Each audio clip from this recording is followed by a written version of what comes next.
एक छोटी सी बस्ती थी। वहाँ बहुत सारे लोग रहते थे। हर किसी के पास अपना कोई न कोई सबसे अच्छा दोस्त था। लेकिन उसी बस्ती में दो लड़के भी रहते थे। एक का नाम था रवि, जो खेल कूद में बहुत अच्छा था, और दूसरे का नाम था अमन, जो पढ़ाई लिखाई में बहुत तेज था। दोनों एक ही स्कूल में पढ़ते थे, लेकिन बचपन से ही दोनों एक दूसरे के सबसे बड़े दुश्मन थे। अगर रवि कहीं खेल रहा होता तो अमन उसे देखते ही वहाँ से चला जाता, और अगर अमन नदी में नहा रहा होता तो रवि उसे देखकर उस नदी से दूर चला जाता। दोनों को एक दूसरे की शक्ल तक पसंद नहीं थी। गाँव के लोग हमेशा कहते थे ये दोनों कभी एक दूसरे के दोस्त नहीं बन सकते। लेकिन एक शाम रवि स्कूल से घर लौट रहा था। रास्ते में उसे एक नदी दिखी तो वह कुछ देर के लिए वहाँ बैठ गया और कुछ सोचने लगा। तभी अचानक जंगल से एक बड़ा सा भालू वहाँ आ गया। रवि डर गया। उसने भागने की कोशिश की, लेकिन भालू ने उसे जोर से धक्का दिया और रवि सीधा नदी में गिर गया। रवि को तैरना नहीं आता था। वह पानी में हाथ पैर मारने लगा और जोर जोर से मदद के लिए चिल्लाने लगा, लेकिन वहाँ कोई नहीं था जो उसे बचा सके। तभी वहाँ से अमन गुजर रहा था। जैसे ही उसकी नजर रवि पर पड़ी, वह हैरान रह गया। उसने कहा, अरे ये तो मेरा दुश्मन रवि है। अमन कुछ पल के लिए रुकर सोचने लगा, फिर बिना कुछ सोचे वह सीधा नदी में कूद गया। उसने रवि को पकड़ा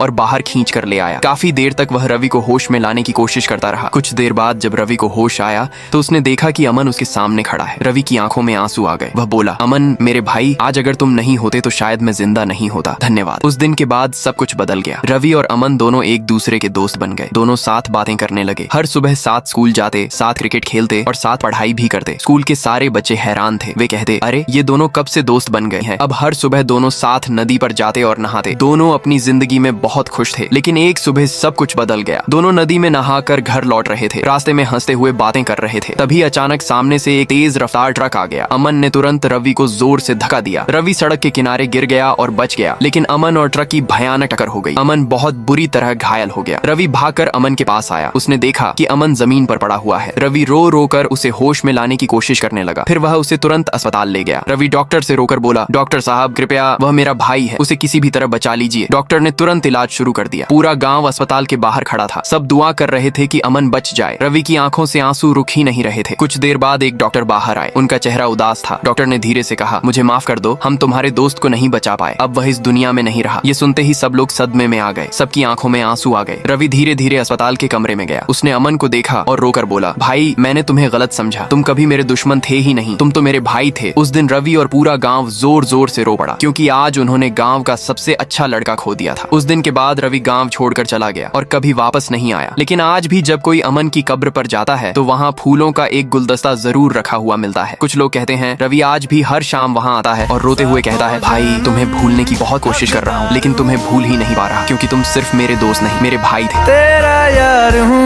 मैं।